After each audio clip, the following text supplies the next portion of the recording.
Good morning students, कैसे हैं आप सब? आई होप बहुत अच्छे होंगे। लास्ट टाइम पे बच्चों हम बात कर रहे थे यूनिट एंड डायमेंशन, हमारा चैप्टर चल रहा था मात्रक एवं विमाएं। मात्रक एवं विमाएं हमारा चैप्टर चल रहा था, जिसमें हमने 3 वीडियो आपने देख ली थी, जिसके अंदर हमने लास्ट टाइम पर मूल मात्रकों की परिभाषाएं चल रही थी।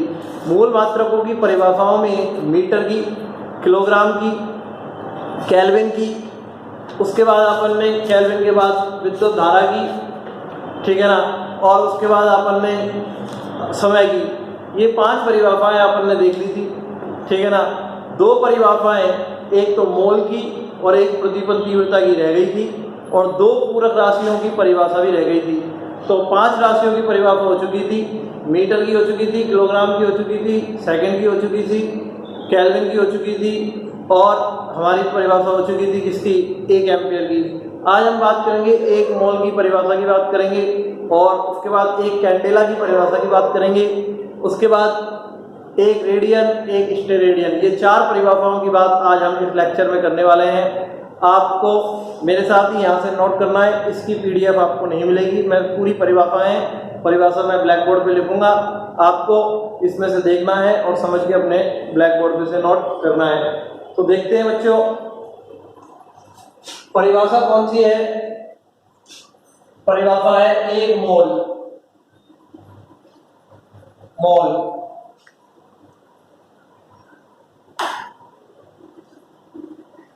1 मोल की परिभाषा की बात हो रही है बच्चों। तो पहले परिभाषा आप सुनेंगे। ये परिभाषा एज इट इज याद करनी है, जैसे कि तैसे याद करनी है, इनमें ज्यादा कुछ समझने का है नहीं। 1 मोल होता क्या है? बहुत ही इंपॉर्टेंट परिभाषा है। कार्बन 12, कार्बन का नाम आपने सभी ने सुना होगा। कार्बन का परमाणु भार 12 होता है।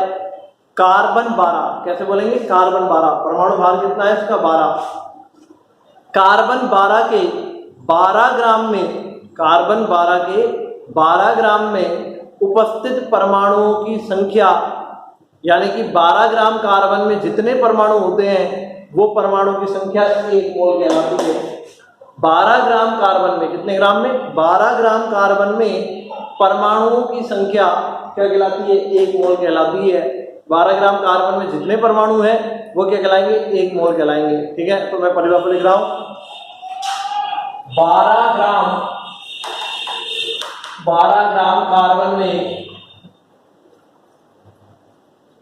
उपस्थित परमाणुओं की संख्याओं को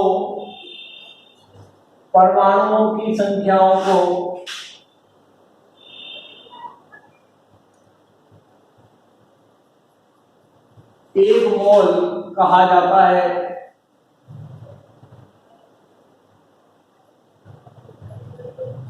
यानी कि 12 ग्राम कार्बन में जितने परमाणु हैं वो क्या कहलाएंगे? 1 मोल कहलाएंगे। क्या कहलाएंगे?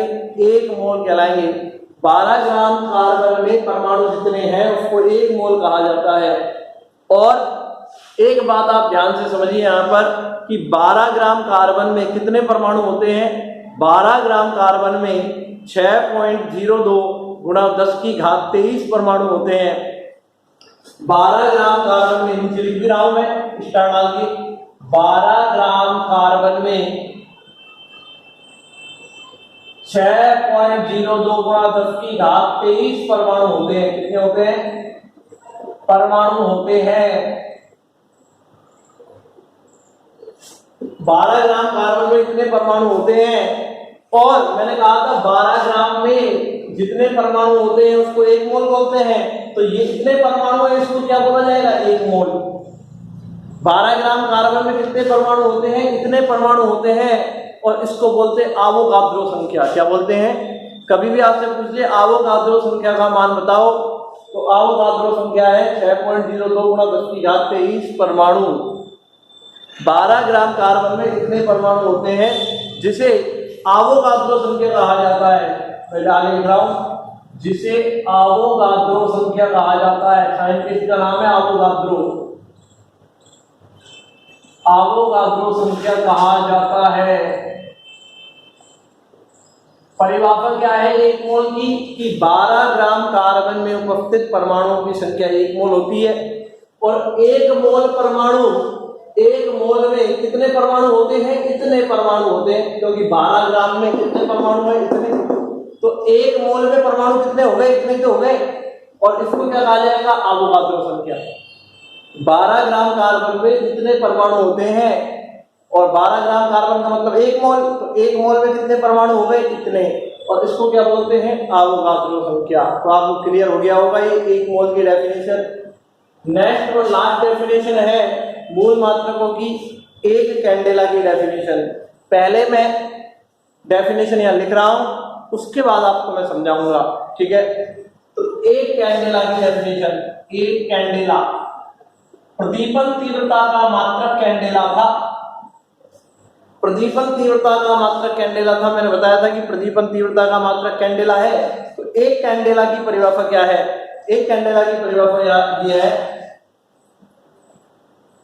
एक 540, ध्यान से देखो क्या लिख रहा हूं, 540 गुणा 10 की घात 12 हर्ट्ज आवर्ती वाले एक वर्णीय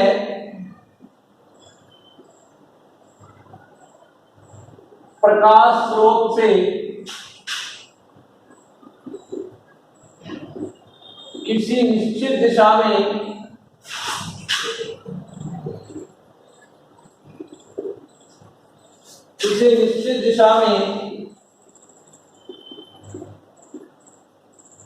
यदि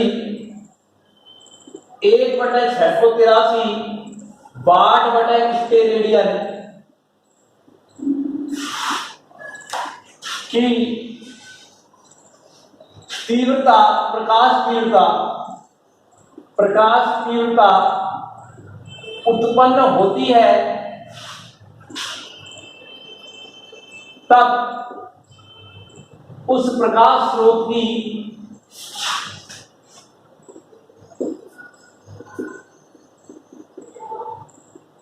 प्रदीपन तीव्रता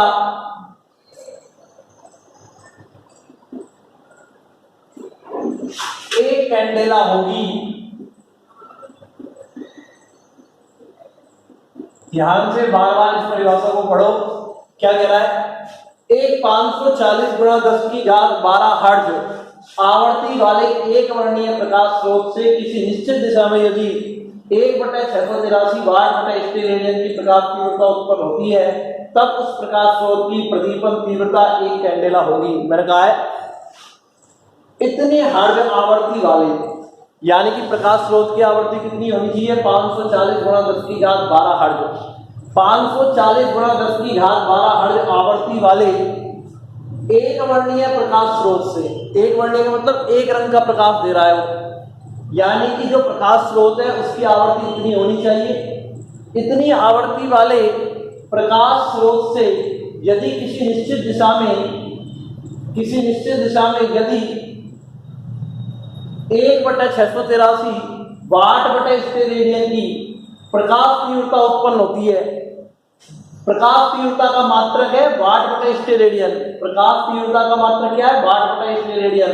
कितनी तीव्रता उत्पन्न हो रही है? 1/683 वाट/स्टेरेडियन की प्रकाश तीव्रता उत्पन्न हो रही है। तो उस प्रकाश स्रोत की जो प्रदीपन तीव्रता होगी, जो चमक होगी, वो एक कैंडेला होगी। मैं क्या कह रहा हूं, एक बार ध्यान सुनना।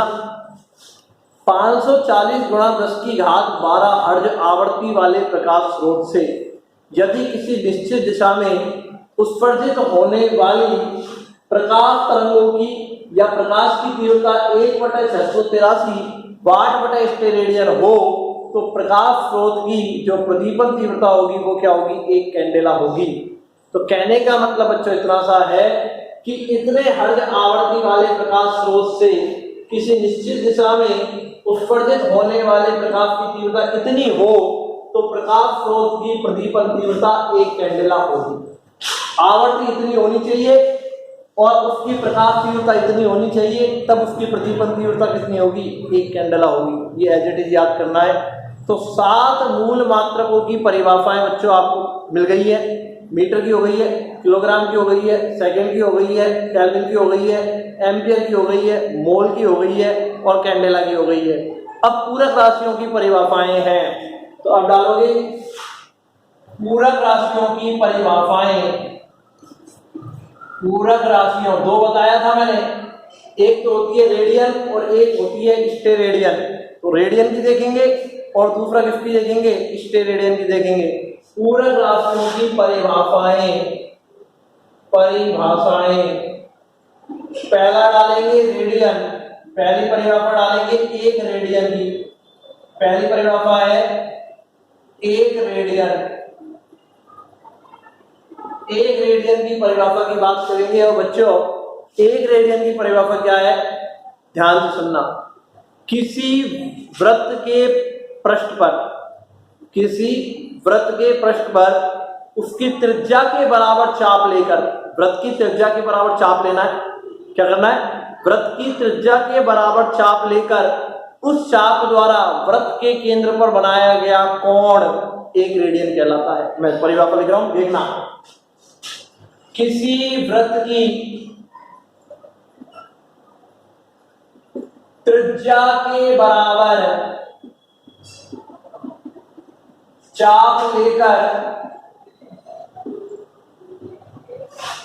उस चाप द्वारा वृत्त के केंद्र पर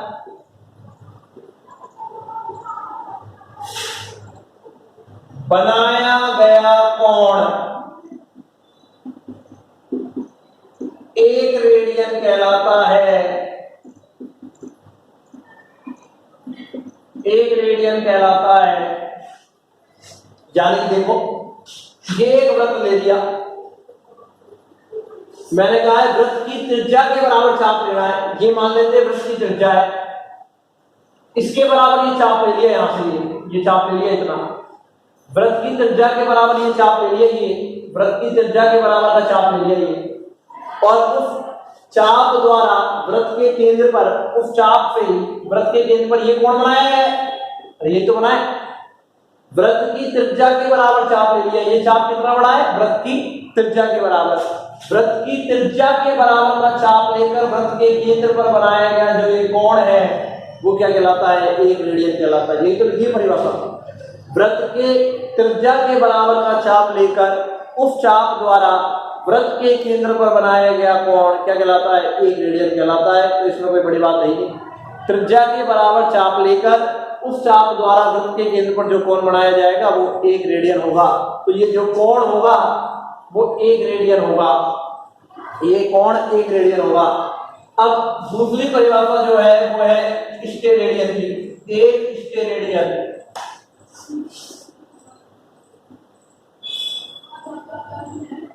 जो दूसरी परिभाषा है वो है एक स्टेरेडियन की।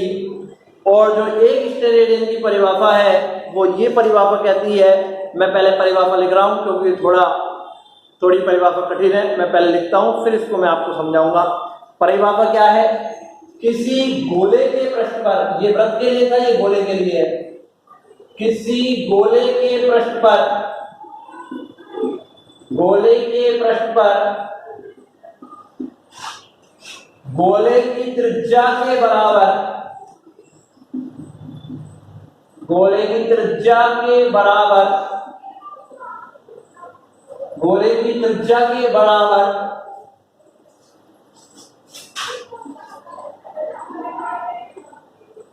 भुजा वाले, गोले की त्रिज्या के बराबर भुजा वाले वर्गाकार आकृति द्वारा गोले के केंद्र पर बनाया गया कोण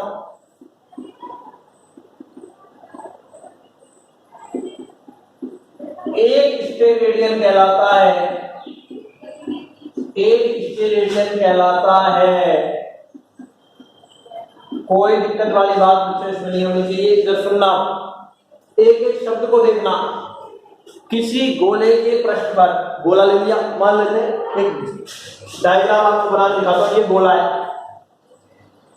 गोले के पृष्ठ पर, ये गोले के पृष्ठ पर, ये गोले का पृष्ठ हो गया, ये यहां ये पृष्ठ है।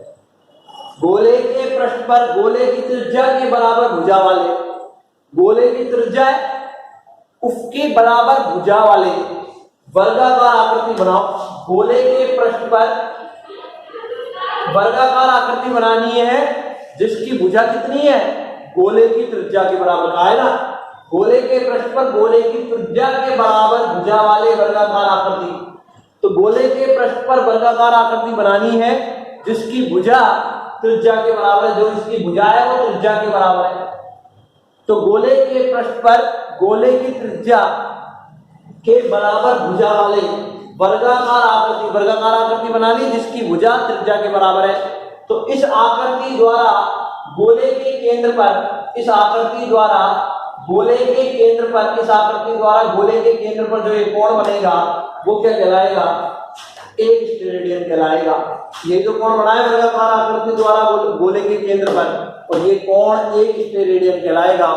ये वृत्त के लिए था, ये गोले के लिए है। वृत्त तुमने पढ़ा होगा द्विविमीय आकृति होती है, वृत्त तो द्विविमीय आकृति होती है और गोला त्रिविमीय आकृति होती है। वृत्त और गोले में अंतर होता है, वृत्त द्विविमीय आकृति होती है, उसकी दो विमाएं होती हैं, और गोला त्रिविमीय आकृति होती है।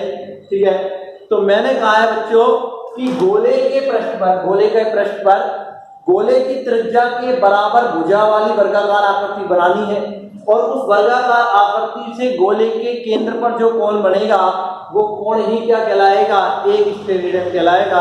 तो बच्चों ये आज की चारों परिभाषाएं, मूल राशियों की परिभाषाएं और पूरक राशियों की परिभाषाएं ये कंप्लीट हो चुकी हैं। आगे हम इसके, अब ये फिजिक्स में बहुत ही इंपॉर्टेंट चैप्टर चलता जा रहा है, बहुत ही इंपॉर्टेंट बात होती चली जाएगी आगे, और लगातार आप मेरे साथ पढ़ेंगे, नोट्स बनाएंगे तो आपको पूरा समझ में आएगा। तो आज मैं जो पढ़ाया उसको मैं एक बार रिपीट कर देता हूं।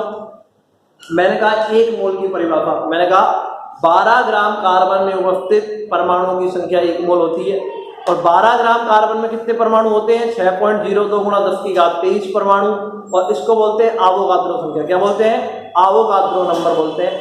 फिर मैंने कहा है कि फिर रोशनी देनी है एक कैंडेला की, तो मैंने कहा एक 540 गुणा 10 की घात 12 हर्ट्ज आवृत्ति वाले एक वर्णीय प्रकाश स्रोत से किसी निश्चित दिशा में यदि 1/683 वाट/स्टेरेडियन की प्रकाश तीव्रता उत्पन्न हो रही है तो उस प्रकाश स्रोत की